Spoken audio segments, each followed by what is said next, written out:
What are we trying to deal with today as Muslims? What are our problems? What's the reality of today?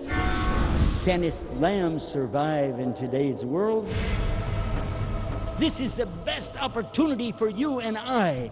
Throughout history, many Muslims would love to have had the opportunity that is in front of each and every one of us today. Probably the question should have been, can Muslims survive in today's world? And it's Allah who's put you and I in this test.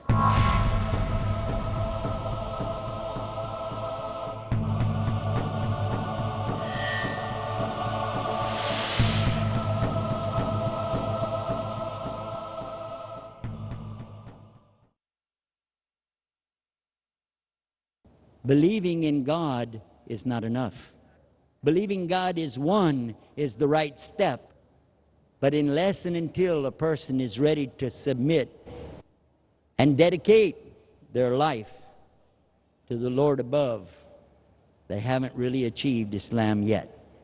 But the good news is, as long as you're alive, as long as you're breathing, as long as you have this faculty, this aql, there's hope.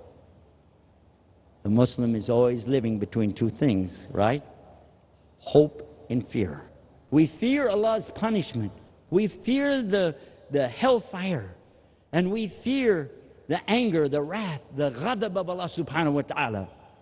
But on the other side, we have hope. We have iman and faith in Allah and His beautiful attributes. He is Ar-Rahman Ar-Rahim. He's Latif. He's Al-Ghafur.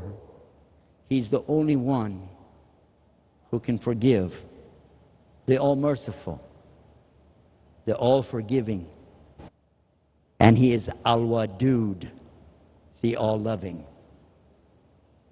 If we Muslims today will really accept what Islam is, instead of talking about it, instead of referring to Islamism, Islamic, fundamentalist Islam, Orthodox Islam, Shiite Islam, Sufi Islam, and just come back to the Islam and leave off the descriptive adjectives. Drop the nonsense. Stop trying to show off for each other. Work for Him. You'd be surprised how well we can all survive in today's world. Because this is the same world it always was. It always belonged to Allah. It still belongs to Allah. And it's Allah who's in charge. And it's Allah who's put you and I in this test. Ibtila, the test from Allah. This is our test. I heard someone say, after the events of September the 11th, in 2001, he said, "This is the worst time to be a Muslim." And he was saying it to somebody who just accepted Islam. A man gave up everything and came to Islam. His family was against him, his church was against him, his society, his job, everybody against him. But he accepted what I just told you, La ilaha illallah. And when he got into the masjid, he runs into a man who says, "This is the worst time to be a Muslim." The man called me on the phone and he said, "What should I do? This man told me this thing. I feel horrible that he said it. I still feel good about Islam, but I don't understand." I said, "Let me tell you something. This is the best time to be a Muslim. This is the best opportunity for you and I. Throughout history, many Muslims would love to have had the opportunity that is in front of each and every one of us today. Many Muslims say, 'Oh, I would like to die for Allah.' But when you ask them, they don't even want to walk across the street or give 10 cents to support the cause of real Islam. Many Muslims will tell you, 'Oh, I would like to go out and do jihad. I would like to,' and they don't even know what jihad is. Another problem that we run into, and it's a very serious problem, is speaking without knowledge. It seems like The Muslims have a hard time in admitting they don't know something. They just want to jump out and give answers to questions. Oh, let me answer. Oh, they want to talk about jihad. Let me say it. I want to say jihad al-akbar, jihad al-nafs. Oh, I know how to say that in Arabic. Ha! Or somebody else give a question about something very serious, about how you treat women in the Quran. Oh, I can say it. You take a stick and you beat her with it. Whoa. What are you talking about? Where do you get this stuff? It reminded me when I got to Islam that when I was a Christian, I know there were 3 words that the Christians have a hard time saying. Yeah, they do. Yeah, you can tell a guy just got married, right? And he's at work. He's on the job and the phone rings. Yes, honey. Okay, I'll bring it home on the way. Okay, bye-bye. Huh? What? Yeah, me too. What? Yeah, me too. I do. Mm-hmm. Yeah, me too, honey. Honey, I'm at work. I can't say it. I love you. Can't do it. Now, Muslims, we don't have a problem with that. I can say it. We say it all the time. And we say it with conviction because we really do love. And we love our wives. We love our children. And we say it all the time. And our brothers in Islam, and we say to them, Ana hibbuk fillah. I love you for Allah. It's easy for us. But we have 3 words that we can't say. It's really hard for us. Somebody comes up and they got a question. What does Islam say about beating your wives? Why can a woman have only one husband? A man can have 4 wives. And we're all going, I want to answer. Why? Because we can't say the 3 words, I don't know. In the history of Islam, we find that the best of the scholars frequently said, I don't know. I believe it was Imam Malik, one of the greatest of the scholars of Islam, Fahim Allah, who was in Medina. And I think it was from the southern part of Arabia that they sent questions to him. And he went through the questions, maybe 26 out of 40 or 40 out of 50, whatever it was. A majority of the questions, he didn't answer. And when they looked at it, they said, wait a minute, how are we going to go back and tell him that, we didn't get to answer Imam Malik on these questions? He said, when you go back, you tell him Imam Malik doesn't know the answers to those questions. Who are we? Compare yourself to the great scholars like Abu Hanifa, Rahimahullah, Imam Malik, Ahmad ibn Hanbal, Imam al-Shafi, any of the great scholars, Ibn Taymiyyah, Ibn Kathir, Ibn al-Qayyim. Can we compare ourselves to them? And the answer is absolutely not. Yet they had such taqwa and fear of Allah, they would never have run out to give these fast answers to everything. Oh, I know the answer. No. Another thing I learned from some of the best of the scholars on this planet, and I'm so appreciative to Allah to let me sit with some of the greatest scholars. Many of them have now passed away, and may Allah have mercy on their souls. And some of them are here with us today, and may Allah reward them. But I've watched them, and it just happened yesterday. We were sitting, and I'm not going to say who it was, but we're sitting, one scholar and I were debating about a topic about the salat. Another elder scholar was sitting with us, and I had an opinion, and my friend had an opinion. But when we asked the elder about the subject, he brought an answer that made both of us shut up. It was beautiful. Because the wisdom with the real ulama is not only that they know Islam, but they understand what's called ahwal, the condition, the prevailing condition today. And I'm going to end the topic right here with this so that you get the picture. The ahwal today, the condition today, has to be understood before you can give an answer to anything. If somebody asks you a question, you don't know their background, you don't know their situation, you don't know anything except what you read in a book translated from Arabic by you don't even know who, you're not really giving them the right answer, are you? No. I'm going to end with this one little thing to give you something to think about. Many times it comes to me, a lady will come up to me, or a man will come up to me after a speech, Brother, I have to talk to you. Brother Yusuf, I need to talk to you. This is serious. I got to talk to you. Okay. You see, my husband, I said, whoa, wait a minute. My wife, she said, whoa, wait a minute. Wait a minute. You're going to ask me a question. Yes. And it has to do with your marriage or your spouse. Yes, that's right. I said, I cannot answer your question like this until you can bring me a coin. Bring me a coin that only has one side, and then I'll answer your question. There's always two sides. Let's keep it in balance. Let's keep it balanced. The Muslim woman is balanced. And let's love each other for the sake of Allah. And loving each other for the sake of Allah doesn't mean loving the one that you already like anyway. It means loving the one that you have a problem with, the one you have a disagreement with. This guy is, no, wait a minute. He said, La ilaha illallah Muhammad Rasulullah. What I want you to do, what I want you to think about, there's your test. If you want to love for Allah, love Him. Love Him for Allah. If you can do that, maybe Allah can love you. Make sense?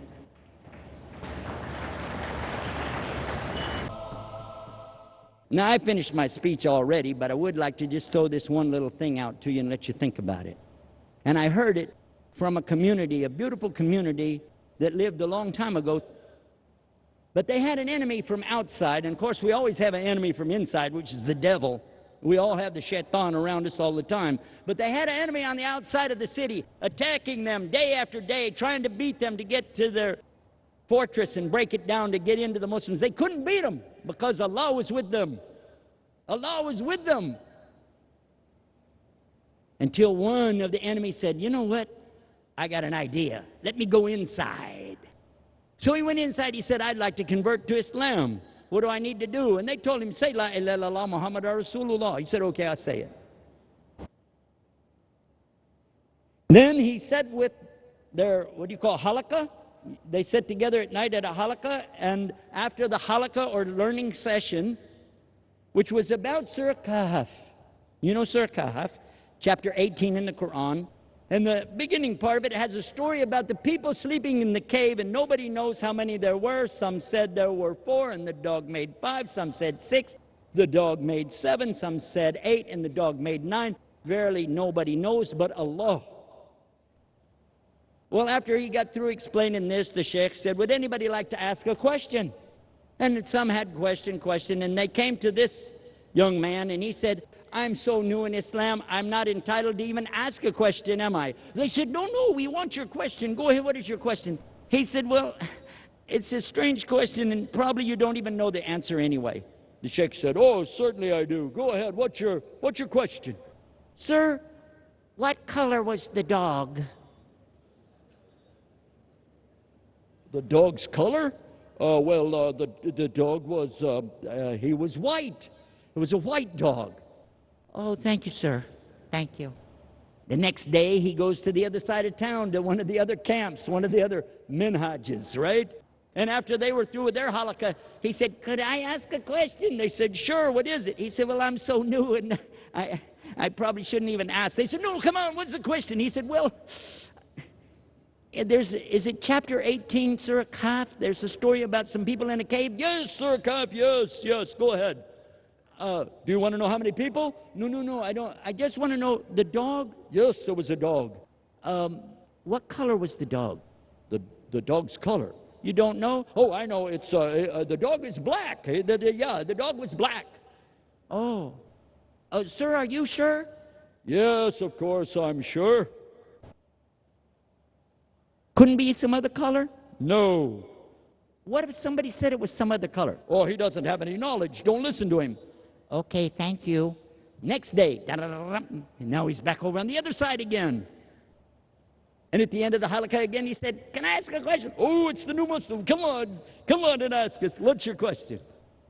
Well, you remember I asked about the dog? Yes, the white dog. Well, that's what I want to ask you about.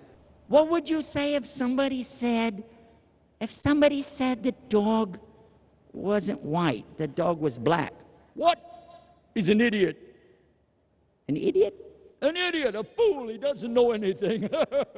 And all of the Jama'ah start laughing. An idiot, a fool. Okay, thank you. Next day, back to the other side, same thing again. Question, okay, what would you say about somebody who said you were an idiot and a fool? Who said that? The sheikh on the other side of town said anybody who called the dog black was an idiot and a fool. Well, he's an idiot and he's a fool. Toot, toot, toot, toot, toot. Next night, you see how it works? Now the people began all up getting upset. You call my sheikh a fool? Oh yeah? You call my sheikh an idiot? Oh yeah? Come on, baby. Boom. And they started fighting. They started fighting with each other. First it was arguing, and then it was hitting and smashing. Then they started trying to kill each other. And then the enemy went back outside. He said, okay, guys, we got them now. And they did. And they attacked with no mercy and came down, and there was no support from Allah. And they all lost. They all lost to the enemy. Not the enemy outside the gate, the enemy within. What color is your dog? Think about it. Assalamu alaikum. Allahu Akbar, Allahu Akbar, Allahu Akbar. Jazakallah khair, Sheikh Yusuf Estes. At this point, we'll start the question and answers. With no further delays, brother, if you have a question, please state your name and question. Assalamu alaikum. My name is Imran Khan. I am working as a worker in a factory. I want to ask a question that now today's world there are different groups of Muslims. They are different views about the Islam. The Islam is only one, Quran is only one, but their point of view looking towards the Islam is different, and it is not clear to common man to understand what is the real Islam. So what common man can do for this? That's a beautiful question. And again, it's another common question that we receive a lot. By the way, this particular question is so big and so important that I wrote an article about it some years ago, and I re-edit it every year to add a little bit more and a little bit more. But in it is the story of the color of the dog. If you would like to get that story, the whole story, and all about the answer to your question, I have a website called islamtomorrow.com. Then put the slash and the word groups, Groups, islamtomorrow.com/groups. That's it. You got it.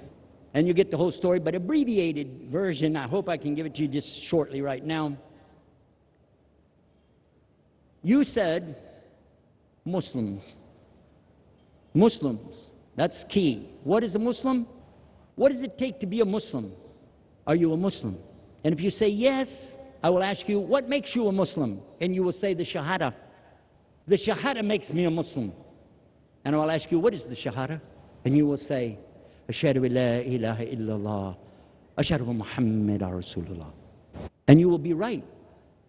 And if you live up to that, if you'll put that into practice, then it really is between you and Allah. At the time of Muhammad sallallahu alaihi wasallam, peace and blessing be upon him, there was a battle going on. Some of the enemies to the Muslims were fighting them, killing them, and the Muslims are fighting back. And one of the Muslims finally got the advantage over one of the enemy, and he was about to kill him. And the enemy said, La ilaha illallah Muhammadan Rasulullah. And the man killed the enemy anyway. When Prophet Muhammad, peace be upon him, heard about this, he became very upset. And he kept saying over and over, what will you do with your Shahada on the Day of Judgment? What will you do with your Shahada on the Day of Judgment? Because the man assumed, well, he's not really a Muslim. He just said it so we wouldn't kill him. Prophet said, did you open his heart and look? And that's something we have to consider. Are you able to open a person's heart and examine them and know for sure if they're really Muslim or not Muslim? If you feel there is a need for knowledge in your community, here's a suggestion. Go get that knowledge and come back and try to apply it with wisdom. Use some wisdom. And by the way, there's an old saying. It says you get a lot more flies with honey than you do with vinegar.